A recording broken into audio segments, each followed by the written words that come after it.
Hi AHPRA എഞ്ചിനീയേഴ്സിൻ്റെ പുതിയൊരു വീഡിയോയിലേക്ക് എല്ലാവർക്കും സ്വാഗതം. ഇന്ന് നമ്മളിവിടെ സംസാരിക്കാൻ ഉദ്ദേശിക്കുന്നതെന്ന് വെച്ചിട്ടുണ്ടെങ്കിൽ ഓൺ ഗ്രിഡും ഓഫ് ഗ്രിഡും തമ്മിലുള്ള കമ്പാരിസനാണ്. ഓഫ് ഗ്രിഡ് നമ്മൾ ഓൾറെഡി ആദ്യത്തെ ഒരു വീഡിയോസിൽ പറഞ്ഞിട്ടുണ്ടായിരുന്നു. അത് ജസ്റ്റ് ഈ വീഡിയോസിനും കൂടി പറയാം നമുക്ക്. അതുപോലെ തന്നെ ഹൈബ്രിഡ് ആണ് മെയിനായിട്ട് നമ്മൾ ഇതിൻ്റെ അകത്ത് സംസാരിക്കാൻ ഉദ്ദേശിക്കുന്ന സബ്ജക്റ്റ്. ഈ എല്ലാവരും ചോദിക്കുന്നത് വെച്ചിട്ടുണ്ടെങ്കിൽ ഞങ്ങളുടെ വീട്ടിൽ ഓൺ ഗ്രിഡ് ആണോ ഓഫ് ഗ്രിഡ് ആണോ ഹൈബ്രിഡ് ആണോ വെക്കേണ്ടതെന്ന് ആണ് മെയിനായിട്ട് വരുന്ന ക്വസ്റ്റ്യൻസ്. കസ്റ്റമേഴ്സിന് തെറ്റ് പറഞ്ഞിട്ട് കാര്യമില്ല. അപ്പുറത്തെ വീട്ടിൽ ഇപ്പോൾ ഓൺ ഗ്രിഡ് ആയിരിക്കും വെച്ചിരിക്കുന്നത്, അല്ലെങ്കിൽ നെയ്ബേഴ്സിൻ്റെ വീട്ടിൽ ഓഫ് ഗ്രിഡ് ആയിരിക്കും വെച്ചിരിക്കുന്നത്. അപ്പം നമ്മുടെ വീട്ടിൽ എന്താണ് നമ്മൾ ചെയ്യേണ്ടതെന്ന് നമുക്ക് വ്യക്തമായിട്ടുള്ളൊരു ധാരണ ഉണ്ടായിരിക്കണം. എപ്പോഴും ഓഫ് ഗ്രിഡ് സെലക്ട് ചെയ്യേണ്ടവരെന്ന് വെച്ചിട്ടുണ്ടെങ്കിൽ അവരെപ്പോഴും പവർ ഫെയിലർ ആയിട്ടുള്ള ഒരു ഏരിയയിൽ മാത്രമാണ് ഓഫ് ഗ്രിഡിൻ്റെ ആവശ്യമുള്ളൂ. ഓഫ് ഗ്രിഡ് ഈ ഓൺ ഗ്രിഡ് ഹൈബ്രിഡ് വരുന്നതിന് മുമ്പ് മാത്രം ചെയ്തുകൊണ്ടിരിക്കുന്ന ഒരു സിസ്റ്റം ആയിരുന്നു കേട്ടോ അത്. ഇപ്പോൾ ആരും തന്നെ ഓഫ് ഗ്രിഡ് കൺസിഡർ ചെയ്യുന്നില്ല. ഇപ്പോൾ ഒരു 100 പേര് എടുക്കുകയാണെങ്കിൽ അതിൻ്റെ അകത്ത് 1-2 പേരായിരിക്കും ചിലപ്പോൾ ഓഫ് ഗ്രിഡിൽ പോകുന്നുള്ളൂ. ബാക്കി എല്ലാവരും ഓൺ ഗ്രിഡിലും ഹൈബ്രിഡിലുമാണ് പോകുന്നത്. ഈ ഓൺ ഗ്രിഡും ഹൈബ്രിഡും തമ്മിലുള്ള കമ്പാരിസൺ എന്താണെന്ന് വെച്ചിട്ടുണ്ടെങ്കിൽ, ഓഫ് ഗ്രിഡ് എന്ന് വെച്ചിട്ടുണ്ടെങ്കിൽ നമ്മൾ പ്യൂർലി നമ്മൾ ബാറ്ററിയിൽ സ്റ്റോർ ചെയ്തിട്ട് നമ്മൾ വീട്ടിലേക്ക് മാത്രം യൂസ് ചെയ്യുന്നതാണ് ഓഫ് ഗ്രിഡ് എന്ന് പറയുന്നത്. ഓൺ ഗ്രിഡ് എന്ന് വെച്ചിട്ടുണ്ടെങ്കിൽ നമ്മുടെ സ്റ്റോറേജ് ഉണ്ടായിരിക്കില്ല. നമ്മുടെ പ്രൊഡക്ഷൻ നടക്കുന്ന പകൽ സമയത്ത് വീട്ടിലേക്ക് എന്താണ് ആവശ്യകതയായിട്ടുള്ള യൂണിറ്റ്സ് ആവശ്യമുണ്ടെങ്കിൽ അത് ഡയറക്റ്റ് വീട്ടിലേക്ക് യൂസ് ചെയ്തിട്ട്, അല്ലെങ്കിൽ ഇപ്പോൾ കൊമേഴ്സിലാണെങ്കിൽ നമ്മൾ ഏതാണോ എന്ത് പ്രോപ്പർട്ടിയാണോ ആ പ്രോപ്പർട്ടിയിലേക്ക് യൂസ് ചെയ്തിട്ട് ബാലൻസ് ഉള്ള ഗ്രിഡിലേക്ക് പോകും. ഹൈബ്രിഡ് എന്ന് വെച്ചിട്ടുണ്ടെങ്കിൽ ഇത് ശരിക്കും പറഞ്ഞു കഴിഞ്ഞാൽ ഒരു ഓഫ് ഗ്രിഡും ഓൺ ഗ്രിഡും ആയിട്ട് ആക്ട് ചെയ്യുന്നതാണ് ഹൈബ്രിഡ്.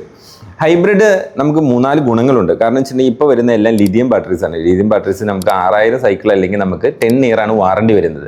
അപ്പോൾ ഒരു നല്ലൊരു ലോങ് പീരീഡ് നമുക്ക് വാറണ്ടി ഉണ്ട്. അപ്പോൾ നമുക്ക് ടെൻഷൻ ആവേണ്ട. പിന്നെ നമുക്ക് വാട്ടർ യൂസ് ചെയ്യേണ്ട, അതൊന്നും നമുക്ക് ഒഴിച്ചു കൊടുക്കേണ്ട യാതൊരു ആവശ്യമില്ല. ഇതിന് നമുക്ക് എന്താ പറയുക, നമുക്ക് ഒരിക്കലും നമുക്കൊരു സർവീസ് മെയിൻ്റെനൻസ് വരുന്നില്ല. ഒരു വൺ ടൈം ഇൻവെസ്റ്റ്മെൻ്റ് ആണ്, നമുക്ക് ലൈഫ് ലോങ് നമുക്ക് കൂടുതൽ കിട്ടും. അപ്പം നമുക്കുള്ള പ്രയോജനം എന്താണെന്ന് വെച്ചിട്ടുണ്ടെങ്കിൽ, നമുക്ക് പവർ ഫെയിലിയർ എന്ന് പറയുന്ന ഒരു സംഭവം നമ്മുടെ വീട്ടിലുണ്ടാവില്ല. ഇപ്പം എപ്പോഴും ഓൺ ഗ്രിഡ് ചെയ്യുന്ന എല്ലാ കസ്റ്റമേഴ്സിൻ്റെയും വീട്ടിലൊരു ബാക്കപ്പ് ഇൻവേർട്ടർ എപ്പോഴും നിർബന്ധമായിട്ടും വേണം.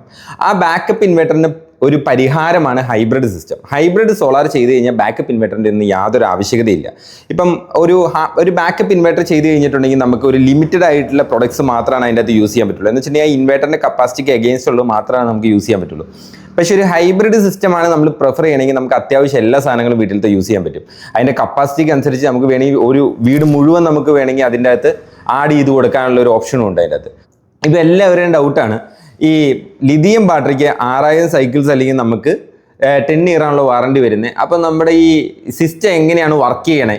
ഇപ്പോൾ എക്സ്പോർട്ട് നമ്മൾ പുറത്തേക്ക് ഗ്രിഡിലേക്ക് പോകുന്നത് ബാറ്ററി ത്രൂ ആണോ പോകുന്നത്? അങ്ങനെയല്ല ഒരിക്കലും. അതിൻ്റെ വർക്കിംഗ് പ്രിൻസിപ്പിൾ എങ്ങനെയാണെന്ന് വെച്ചിട്ടുണ്ടെങ്കിൽ, നമുക്ക് ഹൈബ്രിഡ് ഇൻവെർട്ടേഴ്സിന് 3 ഔട്ടാണ് ഉള്ളത്. ഒന്ന് നമുക്ക് ഗ്രിഡ്, 2 നമുക്ക് ബാറ്ററി വരും, 3ാമത് നമുക്ക് വരുന്നത് ലോഡായിരിക്കും. ലോഡ് എന്ന് ഉദ്ദേശിക്കുന്നത് നമ്മുടെ എന്താണോ നമ്മൾ ഉപയോഗിക്കുന്ന വീട് അല്ലെങ്കിൽ നമുക്ക് റെസിഡൻഷ്യൽ അല്ലെങ്കിൽ കൊമേഴ്സിലാണെങ്കിൽ നമ്മൾ എന്താണോ ഉപയോഗിക്കുന്ന ഏരിയ അതാണ് ലോഡ് എന്ന് ഉദ്ദേശിക്കുന്നത് കേട്ടോ.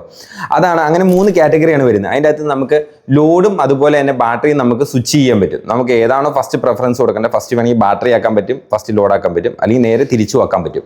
അപ്പം നമുക്ക് ബാറ്ററി വൺ ടൈം നമുക്ക് സ്റ്റോർ ചെയ്ത് കഴിഞ്ഞാൽ പിന്നെ ബാറ്ററി ഡിസ്കണക്ട് ആയിട്ട് ഓട്ടോമാറ്റിക്കലി സെൻസ് ചെയ്യണം നമ്മുടെ അടുത്ത ലോഡിലേക്കായിരിക്കും. ലോഡ് കഴിയുമ്പോൾ ഓട്ടോമാറ്റിക്കലി ഇൻവെർട്ടർ സെൻസ് ചെയ്ത് ഇൻവെർട്ടർ ഗ്രിഡിൽ പോവുകയായിരിക്കും ചെയ്യാം. Balance production. അപ്പം നമുക്ക് ശരിക്കും പറഞ്ഞു കഴിഞ്ഞിട്ടുണ്ടെങ്കിൽ ബാറ്ററിയുടെ സൈക്ലിംഗ് ഒരുപാട് ലൈഫ് ലോങ് കിട്ടുകയും ചെയ്യും. നമുക്ക് ഒരുപാട് മെയിൻ്റെനൻസ് ഉണ്ടാവില്ലാനും നമുക്ക് ശരിക്കും പറഞ്ഞാൽ വളരെ യൂസർ ഫ്രണ്ട്ലി ആയിട്ട് യൂസ് ചെയ്യാനും പറ്റും. ഇതെല്ലാം ഫോണിൽ അറിയാൻ പറ്റും. ഫോണിൽ നമുക്ക് എവിടെ വേണമെങ്കിലും അറിയാൻ പറ്റും. വൈഫൈ കണക്ഷൻ മാത്രം ഉണ്ടായാൽ മതി. അപ്പം ഇനിയുള്ള കാലത്ത് ഹൈബ്രിഡ് ആയിരിക്കും ട്രെൻഡായിട്ട് വരിക. കോസ്റ്റ് എന്ന് വെച്ചിട്ടുണ്ടെങ്കിൽ വളരെ നേരിയ കോസ്റ്റ് കൂടുതലാണ്, പക്ഷെ നമുക്ക് ഭയങ്കര യൂസർ ഫ്രണ്ട്ലി ആണ്. എന്ന് വെച്ചിട്ടുണ്ടെങ്കിൽ നമുക്ക് ഭയങ്കര എന്താ പറയുക, ഒരു ലാവിഷായിട്ട് നമുക്ക് യൂസ് ചെയ്യാൻ പറ്റും. ഹൈബ്രിഡിൻ്റെ നമുക്ക് ഏറ്റവും വലിയ ഗുണം എന്ന് വെച്ചിട്ടുണ്ടെങ്കിൽ നമുക്ക് ഭയങ്കര ഗുണമാണ്. എന്ന് വെച്ചിട്ടുണ്ടെങ്കിൽ നമുക്ക് ഒരു പവർ ഫെയിലിയറിൻ്റെ പ്രോബ്ലംസ് വരില്ല. അതുപോലെ തന്നെ നമുക്ക് ഒരു ബാക്കപ്പ് ഇൻവേർട്ടറിൻ്റെ പ്രോബ്ലംസ് വരുന്നില്ല. നമുക്കത് സർവീസ് മെയിൻ്റെനൻസ് വരുന്നില്ല ബാറ്ററിയുടെ. പിന്നെ നമുക്ക് എന്തെങ്കിലും ഒരു സെൽസിൻ്റെ പ്രോബ്ലം ഉണ്ടെങ്കിൽ അത് മാത്രം റീപ്ലേസ് ചെയ്യാൻ പറ്റും. അങ്ങനെ ഒരുപാട് ഗുണങ്ങളുണ്ട്. അപ്പോൾ ഞാൻ പറയുന്നത് വെച്ചിട്ടുണ്ടെങ്കിൽ എപ്പോഴും നിങ്ങൾ ഇനി ഒരു സോളാർ നിങ്ങൾ ചൂസ് ചെയ്യുന്നുണ്ടെങ്കിൽ ഹൈബ്രിഡിൻ്റെ കോസ്റ്റിംഗ് എടുത്തിട്ട് ഹൈബ്രിഡ് നിങ്ങൾ മനസ്സിലാക്കിയിട്ട് മാത്രം ഒരു ഓൺ ഗ്രിഡ് ഹൈബ്രിഡ് നമ്മൾ കമ്പയർ ചെയ്തിട്ട് വീട്ടിൽ ഇൻസ്റ്റാൾ ചെയ്യുക. ഇനി അങ്ങനെ എന്തെങ്കിലും ഡൗട്ട്സ് ഉണ്ടെങ്കിൽ താഴെ കാണുന്ന നമ്പറിൽ വിളിച്ച് കഴിഞ്ഞിട്ടുണ്ടെങ്കിൽ ഇതിൻ്റെ രണ്ടിൻ്റെയും കമ്പാരിസൺ ഇത് കുറേ ഡീറ്റെയിൽ ആയിട്ട് പറയാനുണ്ട്. ഞാൻ നെക്സ്റ്റ് വീഡിയോസിൽ നമുക്ക് ഓരോന്നോരോന്ന് ഇങ്ങനെ ചർച്ച ചെയ്യാം. ഇനി എന്തെങ്കിലും ഡൗട്ട്സ് കാര്യങ്ങളുണ്ടെങ്കിൽ നിങ്ങൾ തീർച്ചയായും താഴെ കാണുന്ന കോൺടാക്ട് നമ്പറിൽ വിളിച്ചാൽ മതി. എല്ലാ ഡീറ്റെയിൽസും ഇവിടെ നിന്ന് എക്സ്പ്ലെയിൻ ചെയ്ത് തരും. പിന്നെ എന്നും പറയുന്ന കണക്ക് തന്നെ പല കൊട്ടേഷൻസ് എടുക്കണം, ഒരു കൊട്ടേഷൻസ് മാത്രം എടുക്കരുത്. എന്നിട്ട് ഏറ്റവും നല്ല കമ്പനി ഏതാണ്, സർവീസ് ഏതാണെന്ന് നോക്കിയിട്ട് മാത്രം കൊടുക്കുക. കാരണം ലൈഫ് ലോങ് നമ്മുടെ വീടിൻ്റെ മുകളിലുള്ളതാണ്. തീർച്ചയായും നമുക്ക് നെക്സ്റ്റ് വീഡിയോസിൽ പുതിയ സബ്ജക്റ്റുകളായിട്ട് കാണാം. Okay, thank you.